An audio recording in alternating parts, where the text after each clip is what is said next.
सीधे पटियाली गए, दर्शन करे प्रभु जी के। तो हमारे वहाँ जोड़े की जात होती है हमारे ससुराल में, तो कहने लगे कि तुम जोड़े की जात करके आना। मैं तो जोड़े की जात कर आई, अपने प्रभु जी के दर्शन कर आए, मेरी तो जोड़े की जात हो गई। लेकिन तन के पति की तबीयत बिगड़ी तो मुझे घर वालों ने ऐसे भटका दिया कि तुम जब वहां पर जाओ तभी ठीक होंगे। सास संगत जी इतनी बीमार हो गई, इतनी हालत खराब हो गई, मुझे भटका दिया। मैं आगरा गए, जलेसर गए, लेकिन मुझे कोई आराम नहीं पड़ा। जब मेरा तन का बेटा पेट में आया तब भी हालत खराब हो गई। तो मेरे घर वाले बोलने लगे कि तुमने आगरा गए थे, जलेसर गए थे, तुम्हारी जात नहीं लगी, इसलिए तुम्हारी तबीयत फिर से बिगड़ गई है। मैंने कि अब क्या करूं, हम तो जात भी करे आए, फिर भी मेरी हालत ऐसी हो रही है। अब मुझे इतना भटका दिया। मैंने कि कोई बात नहीं, हम फिर दोबारा से करे आएंगे। तो सास संगत जी, जो बेटा मेरे पेट में था 9 महीना तक मुझे लेटना बता दिया था, लेकिन मैंने कुछ भी नहीं करा। इन नारायण हरि की छवि लेकर और मैं बहुत रोने लगी। हे प्रभु, मेरी लाज तुम्हारे हाथ में है, पार करना या न करना दोनों मर्जी आपकी। तो मुझे बेटा भी अच्छी तरीका से प्रभु ने दिया, जो देव बेटा है, जो भजन गाता है, वही मेरे मतलब बहुत हालत खराब थी उस टाइम। तो मैंने सास संगत जी, फिर मेरा दिमाग पता नहीं क्या हो गया, मैं भटक गई थी ऐसी। मैं दोबारा से फिर पहुंच गई आगरा के लेकर, कहीं मतलब फिर से तबीयत ना खराब हो जाए। और जैसे ही हम लौट के आए आगरा जलेसर, फिर मैं बहादुर नगर लगी जाके, क्योंकि ऐसी मैं भटक रही थी। आगरा जलेसर गए, मुझे सब कुछ लूट लिया, 1 रुपया भी नहीं छोड़ा कि ये चढ़ाओ वो चढ़ाओ। मैं ऐसे कहते थे, मैं हर चीज चढ़ाइए, कहीं हमारी जात लग जाए, कहीं भूल ना हो तो वो दोबारा मेरे पे मार पड़े। लेकिन नारायण हरि का नाम कर लेते ही लेते चारों ओर घूमते रहते थे। तो सास संगत जी, फिर मेरे तन का बेटा इतना बीमार पड़ने लगा, भयंकर बीमारी पता नहीं कौन सी हो गई। और मैं प्राइवेट हॉस्पिटल में ले जाते थे, वो भी कहते थे ये ले जाओ, मेरे बस का नहीं है। तो सास संगत जी में भटकते रहे। फिर मैं अपने ससुराल पहुंचे सास संगत जी, तो ये नारायण हरि जिला एटा में आ रहे थे। मैंने अपने घर परिवार की, सास की, सबकी बात मानी, लेकिन अब मैं किसी की बात नहीं मानूंगी। अब तो मैं नारायण हरि के दरबार जाऊंगी, अब मुझे कोई नहीं रोक सकता। तो मैं जब प्रभु के चरणों में गए अपने बेटा को लेकर, 5 घंटा में वहाँ बैठी, धूप में ऐसी बैठी रही, और वो इतनी भयंकर बीमारी पता नहीं कहाँ जल के रात हो गई सास संगत जी।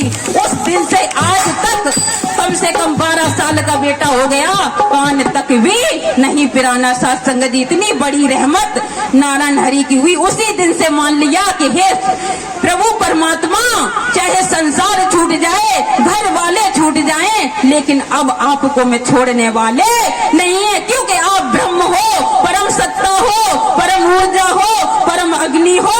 नारायण हरि, वास्तव में आप तुम धरा धाम पे आ चुके हो, अब मैं तुमको छोड़ने वाले नहीं है। सास संगत जी, एक समय वो था, इतनी रहमत हम तो सोच भी नहीं थे। सास संगत जी छोटी मोटी नौकरी करते थे, और मैंने कभी ये नहीं सोचा था कि मैं इतनी जल्दी यहाँ प्लॉट भी ले लेंगे।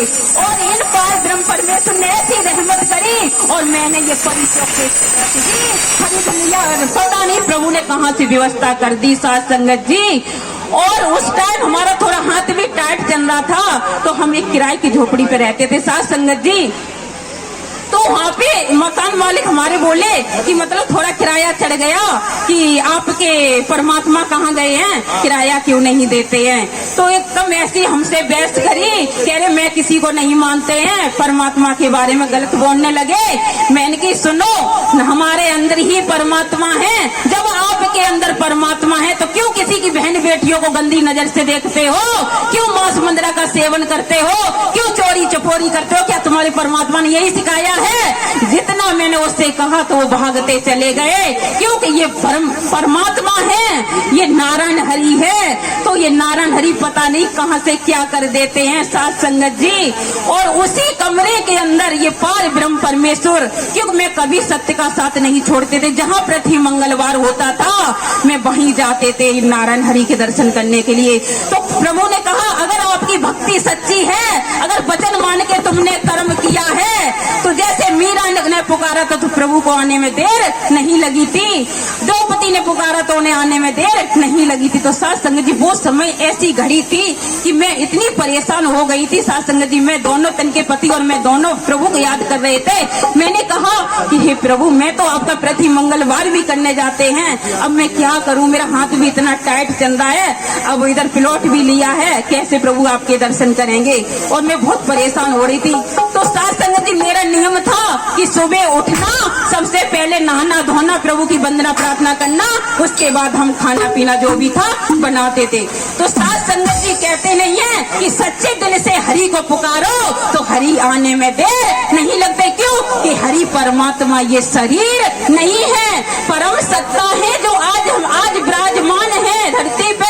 लेकिन अगर तुम्हारे भाव अच्छे हैं तो हरि परमात्मा आने में देर नहीं करते। तो साथ संगत जी हम सुबह का टाइम था 5 बजे का, तो एकदम से हमारे तन के पति उठे और मेरे से कहा कि माला उठ, घर पे प्रभु जी आ गए।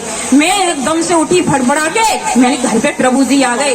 तो साथ संगत जी यही परम सत्ता परम ऊर्जा ऐसी साथ संगत जी कि जब हमारे तन के पति उठे ये पूरे कपकपाने लगे, थरथराने लगे और मेरे तरफ ध्यान नहीं दे रहे थे। मैंने कि ये क्या होने लगा मेरे घर में, जैसे ये रोने लगे, बिलखने लगे और पूरे शरीर से पसीना छूट रहा था। क्योंकि परम सत्ता परम ऊर्जा जब सामने आती है तो अच्छे अच्छे के होश उड़ जाते हैं। साथ संगत जी जब ये रोने लगे तो हम भी रोने लगे, प्रभु ये क्या हो रहा है मेरे घर में। मेरे अंदर मुझे समझ में आ गई कि आज तो कुछ हरि परमात्मा लीला कर रहे हैं। साथ संगत जी तो इन्होंने सारी बात प्रभु जी के आगे रखी और हाथ ठोक रहे थे, बात कर रहे थे। और जगत जननी माँ सामने थी, दोनों जने साथ में थे। जब पैर छूने के लिए चले तो पूरी अग्नि जल रही थी उनके पैरों से, तो उन्होंने पैर दूर कर लिए, कहा कि यहीं बैठे रहो। और ऐसे कहा प्रभु ने कि घबराने की जरूरत नहीं है, ये तो छोटी मोटी समस्याएं आती हैं और आ गई हैं और चली जाएंगी, डरने की जरूरत नहीं है। तो साथ संगत जी हम तो यही कहते हैं कि ये अगर कोई भी छोटी मोटी समस्याएं आती है तो कभी घबराने की जरूरत नहीं है। क्योंकि आपको मजबूत किया जाता है कि देखे मेरा बच्चा कितना मजबूत है, ये हार जाएगा या पीछे हट जाएगा। लेकिन प्रभु ने यही समझाया कि हारने की जरूरत नहीं है, क्योंकि आपके सामने हर पल हरि परमात्मा रहते हैं। तो साथ संगत जी ये नारायण हरि परमात्मा ने इतनी रहमत करी है, आज आनंद और परमानंद और खुशियों में जीवन कट रहा है। और आप जैसे संत भक्तों के चरणों में जगह दे दी और बैठे रहते हैं और आनंद परमानंद लेते रहते हैं। प्रेम से बोलो नारायण साकार हरि की संपूर्ण ब्रह्मांड में सदा सदा के लिए जय जयकार हो। जगत जननी साकार माँ मातेश्वरी की संपूर्ण ब्रह्मांड में सदा सदा के लिए जय जयकार हो। सत